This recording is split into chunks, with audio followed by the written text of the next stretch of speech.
오늘은 말씀은 곧 하나님이시니라, 이런 제목으로 하나님 말씀을 증거하도록 하겠습니다.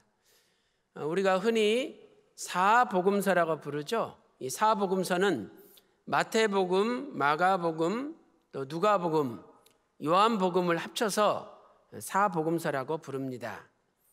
그런데 이 사복음서 가운데 요한복음만은 아주 독특한 구조로 되어 있습니다. 그래서 마태복음, 마가복음, 누가복음을 세 권을 합쳐서 공감복음이라고 부르죠.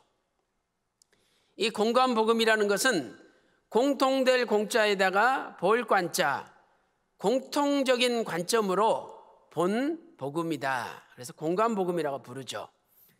여기에 마태복음, 마가복음, 누가복음은 포함되지만 요한복음은 포함되지 않습니다. 요한복음만은 독특한 관점에서 기록되고 있기 때문이죠. 먼저 마태복음은 예수님을 소개할 때 아브라함과 다윗의 자손 예수님이라고 소개를 하고 있습니다. 마태복음 1장 1절 말씀 보세요. 아브라함과 다윗의 자손 예수 그리스도시라. 마태복음 1장 1절에 말씀하고 있죠. 또한 마가복음은 하나님의 아들이신 예수님을 증거하고 있습니다. 마가복음 1장 1절을 보세요. 하나님의 아들 예수 그리스도 복음의 시작이라. 마가복음 1장 1절에 하나님의 아들 예수 그리스도라고 소개를 하고 있습니다. 또한 누가복음은 어떤 예수님을 소개하고 있습니까? 누가복음은 세례 요한한테 증거를 받은 예수님, 세례 요한에게 증거를 받은 예수님을 먼저 소개하고 있습니다. 누가복음 1장 1절부터 4절 보면 서론적으로 데오빌로 각하에게 이 편지를 보내는 것은 확신을 심어주기 위해서 보내는 거라 설명하고 있습니다. 그리고 나서 누가복음 1장 5절 말씀 보니까 세례 요한의 족보를 기록하고 있죠. 부모님들이 누군지 그 부모를 기록하고 있습니다. 이렇게 누가복음은 광야에 외치는 소리로 하나님께 보내심을 받았던 세례 요한에게 증거받은 예수님을 먼저 소개하고 있습니다. 그러나 요한복음은 독특하죠. 요한복음은 인간의 시간 개념을 초월하여 예수님을 소개하고 있습니다. 요한복음 1장 1절 말씀 보세요. 태초에 말씀이 계시니라. 이 말씀이 하나님과 함께 계셨으니 이 말씀은 곧 하나님이시니라. 시간 개념을 초월하여 존재하시는 예수님을 소개하고 있습니다. 이 예수님께서 말씀이 육신이 되어 오셨으니 우리 가운데 같이 사셨다. 요한복음 1장 14절에 말씀하고 있죠. 그렇다면 구속사적으로 볼 때 예수님은 어떤 분이십니까? 오늘 본문에서 예수님은 어떤 분이라고 증거를 하고 있습니까? 첫 번째로 예수님은 영원한 때 전부터 계신 분입니다. 예수님은 영원한 때 전부터 계신 분이에요. 요한복음 1장 1절에 태초에 말씀이 계시니라 선포하고 있죠. 또 미가서 5장 2절 보면 미가서 5장 2절에 예수님의 근본은 상고의 태초에니라, 태초라고 선포하고 있습니다. 과연 예수님께서 태초부터 계셨다는 것은 무슨 뜻입니까? 첫째로 요한복음 1장 1절의 태초는 시간상의 태초를 의미하지 않습니다. 요한복음 1장 1절의 태초는 시간상의 태초를 의미하지 않죠. 창세기 1장 1절과는 다릅니다. 창세기 1장 1절을 보세요. 태초에 하나님이 천지를 창조하시니라. 여기 태초는 하나님께서 우주 만물을 창조하신 시점을 이야기하죠. 이 태초는 시간상 추정이 가능한 태초입니다.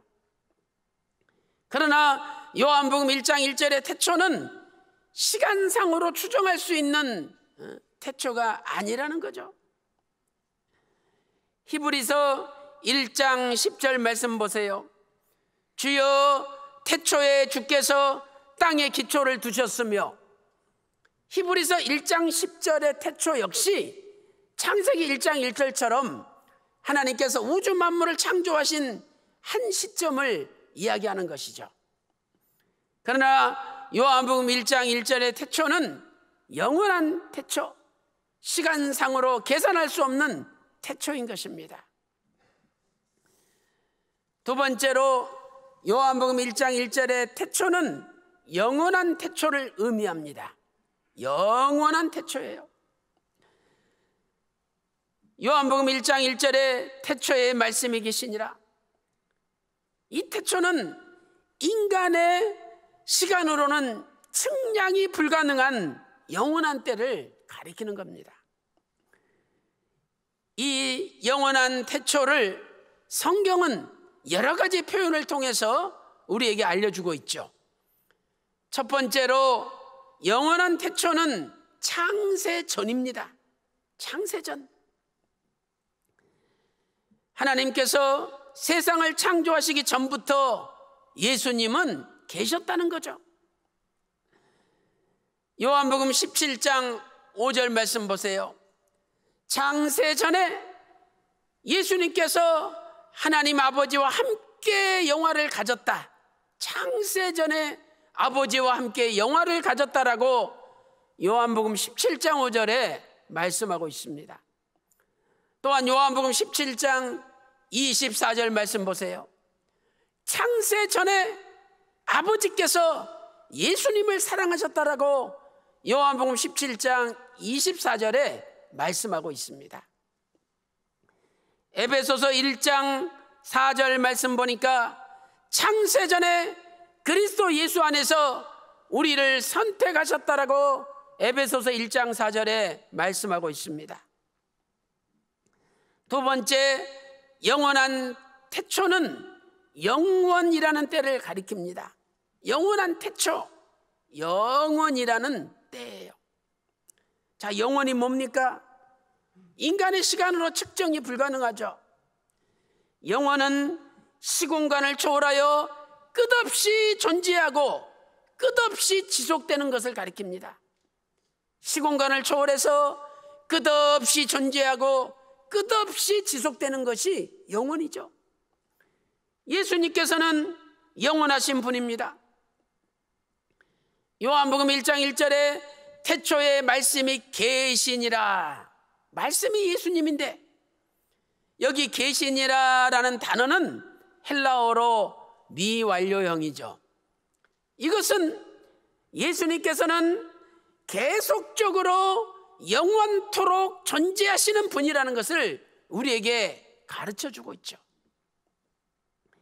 히브리서 1장 11절 말씀 보니까 오직 주는 영존할 것이요 오직 예수님만은 영존하시다. 히브리서 1장 11절에 말씀하고 있습니다. 또한 히브리서 13장 8절 말씀 보니까 예수 그리스도는 어제나 오늘이나 영원토록 동일하신 분이라고 히브리서 13장 8절에 말씀하고 있습니다. 또한 에베소서 3장 11절 보세요. 에베소서 3장 11절에 우리 주 예수 그리스도 안에서 예정하신 뜻이 있는데 그 뜻은 영원부터 예정된 뜻이라고 말씀하고 있죠. 사랑하는 성도 여러분, 우리 인간은 영원하지 못합니다. 오직 예수님만이 영원하신 분이라는 거죠. 셋째로 영원한 태초는 영원한 때 전부터입니다. 영원한 때 전부터? 아니, 영원이라는 개념 자체가 전이 있고 후가 있겠습니까? 없는 거죠. 그러나 성경은 영원한이라는 그 시간이 아주 오랜 시간이라는 것을 강조하기 위하여 영원한 때 전부터 예수님은 계셨다라고 우리에게 가르쳐 주는 거예요. 디모데후서 1장 9절 하반절 말씀 보세요. 디모데후서 1장 9절 하반절 말씀 보니까 영원한 때 전부터 그리스도 안에서 우리에게 은혜를 주셨습니다. 영원한 때 전부터. 또 디도서 1장 2절 말씀 보세요. 영생의 소망을 인함이라. 이 영생은 거짓이 없으신 하나님께서 영원한 때 전부터 약속하신 것이라. 영원한 때 그 전부터 예수님 안에서 영생을 주시기로 약속한 거죠. 이처럼 말씀이신 예수님께서는 창세전에 계셨고 영원한 때에 계셨고, 아니 심지어 더 나아가 영원한 때 전부터 계신 분이라는 거죠. 얼마나 위대한 분입니까? 이 땅의 인간들, 내가 대통령이다, 최고의 권력을 가지고 있다, 뭐 내 말 한마디면 다 움직여진다, 자부하지만 그 사람도 언젠가는 이 세상을 떠나야 됩니다. 다 부질없는 일들이에요. 그러나 우리 하나님은 영원부터 영원까지 살아계신 하나님이십니다. 시편 90편 2절 말씀 보세요.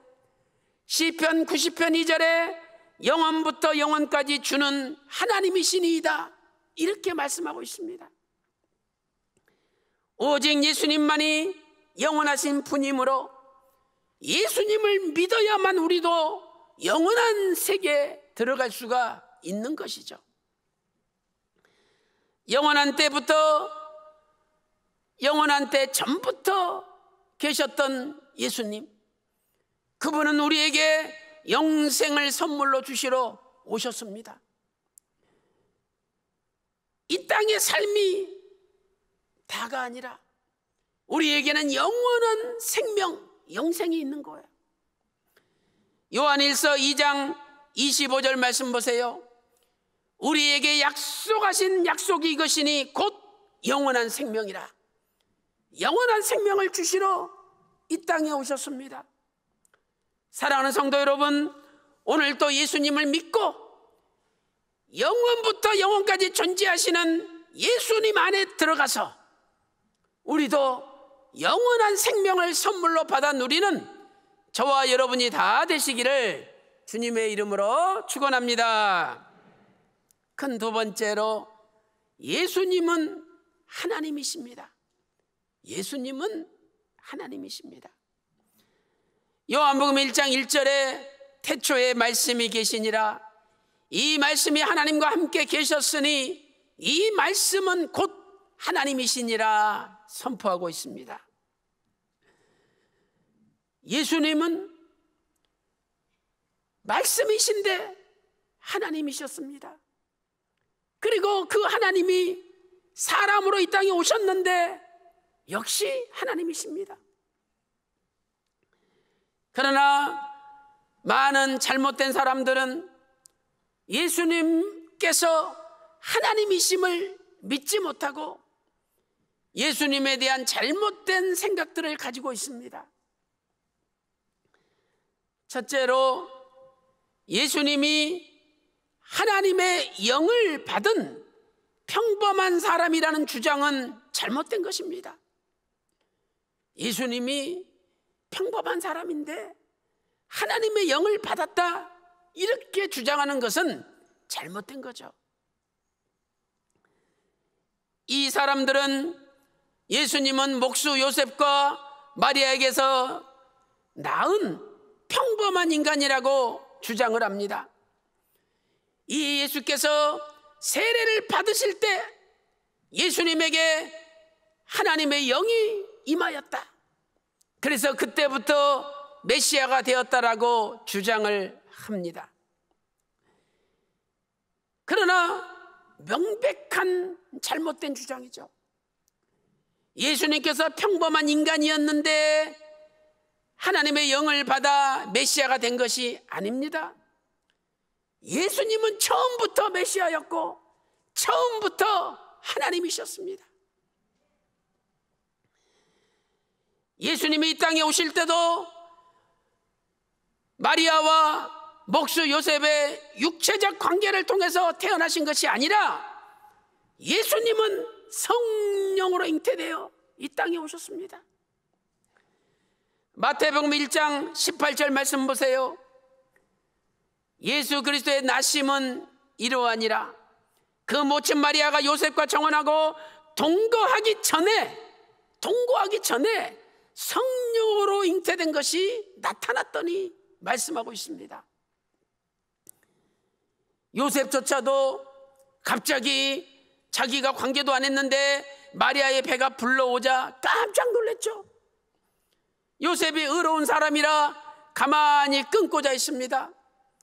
자기가 나팔 불었다가는 마리아가 간음했다고 돌에 맞아 죽을 지경이죠. 그래서 그냥 가만히 끊고자 있어요. 그때 주의 사자가 현몽하여 가르쳐 줬습니다. 마태복음 1장 20절 하반절 말씀 보세요. 요셉아, 네 아내 마리아 데려오기를 무서워하지 말라. 저에게 잉태된 자는 성령으로 된 것이라. 성령으로 잉태됐다. 분명히 가르쳐 줬습니다. 그래서 요셉이 마리아를 받아들이고 예수님 낳을 때까지 동침하지 않았다고 마태복음 1장 25절에서 말씀하고 있습니다. 잘못된 주장을 하는 사람들은 어떻게 이야기합니까? 예수님께서 십자가에 죽으실 때 이제 하나님의 영, 아버지 영이 다시 떠나버렸다는 거예요. 그렇다면 하나님은 우리를 위해서 십자가에서 죽지 않은 게 돼버리죠. 인간 예수만 죽고 하나님은 안 죽었다는 거예요.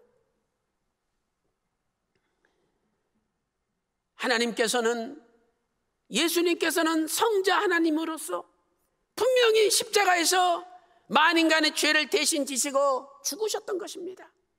그래야 우리 죄가 해결되고 우리의 죄가 없어지는 것입니다. 그러므로 예수님을 평범한 인간으로 생각하고 예수님에게 하나님의 영이 임하였을 뿐이라는 주장은 배격해야 되는 거죠. 두 번째 잘못된 주장이 무엇입니까? 두 번째는 예수님은 모든 피조물 가운데 가장 뛰어난 피조물이라는 주장입니다.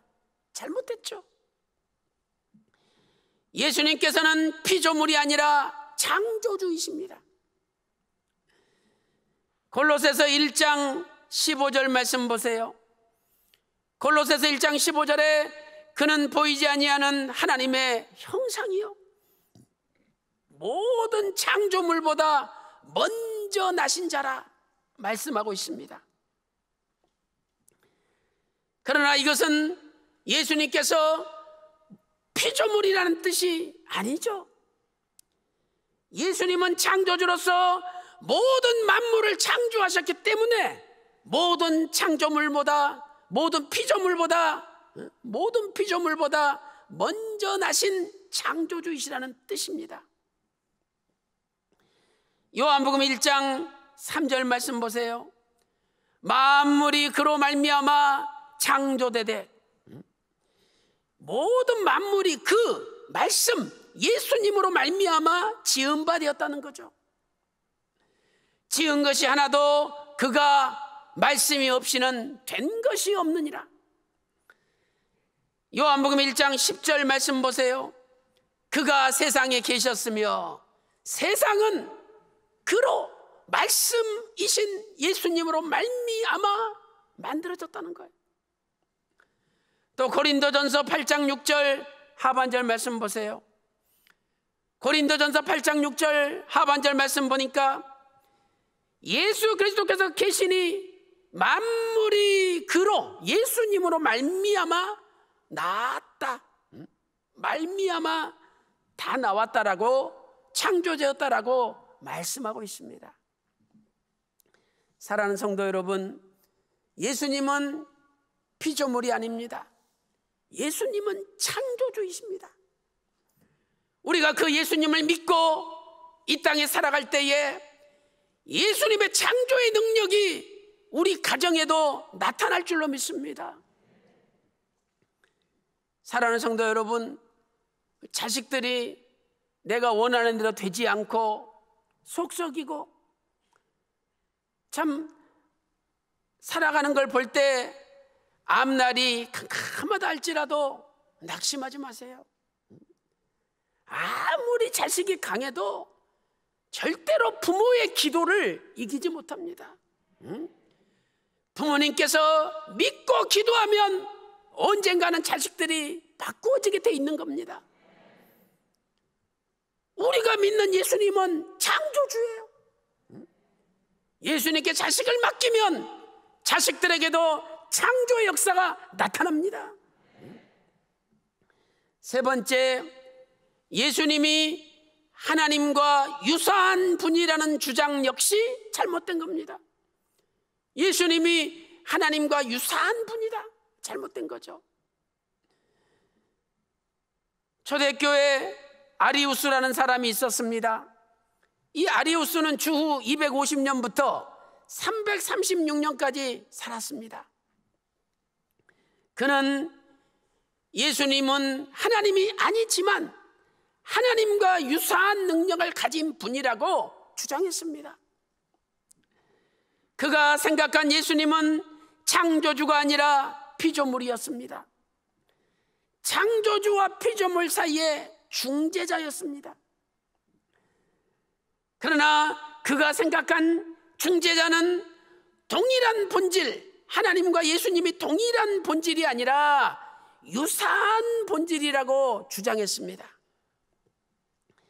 이러한 주장은 주후 325년 니케아 종교회의에서 이단으로 규정을 받았습니다.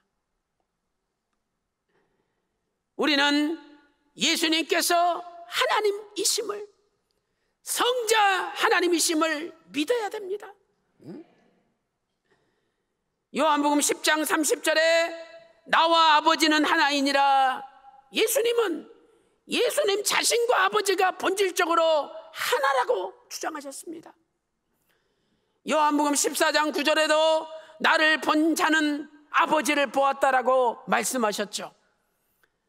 또한 요한복음 17장 21절 보니까 내 안에 아버지가 계시고 아버지 안에 내가 있다, 결국 나와 아버지는 하나라고 말씀하신 거죠. 예수님은 하나님이시기에 죄가 없습니다. 인간은 누구나 다 죄가 있습니다. 죄가 있는 인간이 어떻게 죄가 있는 인간을 구원할 수가 있습니까? 구원할 수가 없어요. 이사야 59장 2절 말씀 보니까 이사야 59장 2절에 하나님과 우리 사이가 죄 때문에 갈라졌대요. 그러니까 죄가 없어져야 하나님과 우리가 화목이 되는 거죠. 예수님께서는 죄가 없는 분이십니다. 히브리서 4장 15절에 예수님은 죄가 없으시느니라. 죄가 없기 때문에 우리 인간의 죄를 해결할 수가 있는 겁니다. 사랑하는 성도 여러분, 예수님은 본래부터 죄가 없으시고 본래부터 영원한 때 전부터 하나님이십니다. 그래서 그분만이 우리를 구원할 수가 있는 것이죠. 오늘도 예수님을 끝까지 믿고 예수님을 믿는 믿음에서 이탈하지 않음으로 말미암아 저와 여러분의 가정에도 하나님의 창조의 역사가 여러분 자녀들에게, 여러분 가정과 직장과 사업에 나타나는 놀라운 역사가 일어나시기를 주님의 이름으로 축원합니다. 큰 세 번째, 예수님은 어떤 분이십니까? 예수님은 말씀이 육신이 되어 오신 분입니다. 요한복음 1장 14절에 말씀이 육신이 되어 우리 가운데 거하심이라고 말씀하고 있습니다. 이것은 이것은 성육신을 말씀하는 겁니다. 예수님께서 우리 가운데 거하신다는 성육신이 무슨 뜻입니까? 첫 번째로 예수님께서 인성을 취하셨음을 나타냅니다. 인성을 취하셨음을. 본래 하나님은 영이십니다. 요한복음 4장 24절에 하나님은 영이시라고 선포하고 있죠. 예수님은 영원한 신성을 가지고 계셨습니다.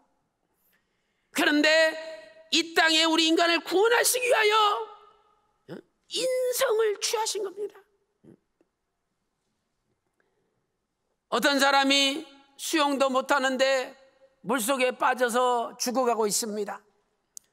그 사람을 구원하기 위해서는 누군가 수영 잘하는 사람이 물속에 뛰어들어야 되죠.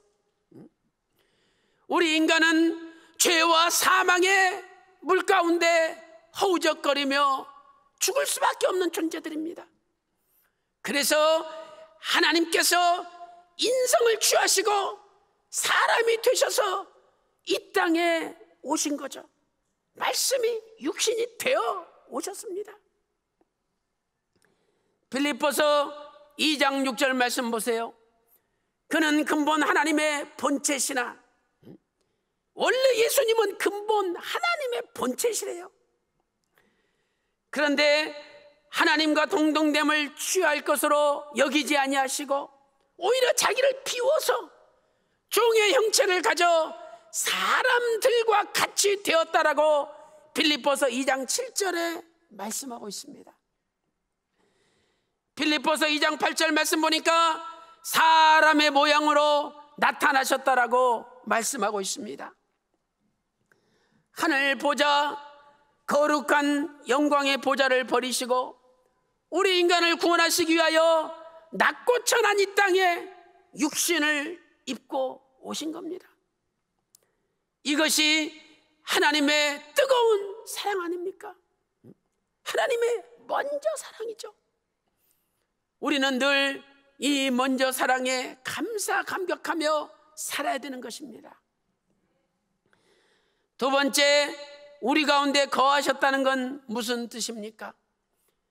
예수님께서 타락한 인생들과 함께 사셨음을 의미합니다. 타락한 인생들과 함께 사셨던 거죠. 사생의 30년, 공생의 3년을 사셨습니다. 요한복음 1장 14절에 말씀이 육신이 되어 우리 가운데 거하심에, 헬라어로 스케노오라는 단어죠. 이 스케노오는 천막을 치다, 살다, 같이 살다는 뜻이에요. 이것은 과거에 이스라엘 백성들이 출애굽하여 광야에서 천막을 치고 살 때 똑같은 장막 성전에 하나님께서 임재하시고 같이 사셨음을 우리에게 보여주는 겁니다. 사랑하는 성도 여러분, 지금 대통령은 청와대에 살죠. 그런데 대통령이 저 높은 산꼭대기 그 빈민촌에 들어가서 살면서 업무를 본다면 얼마나 사람들이 놀라겠습니까? 그러나 그보다 더 놀라운 일은 예수님께서는 대통령을 창조하신 하나님이신데 그 하나님이 목수 아들로 가난하고 비천한 사람으로 이 땅에 오셔서 나사렛에서 사셨다는 사실입니다.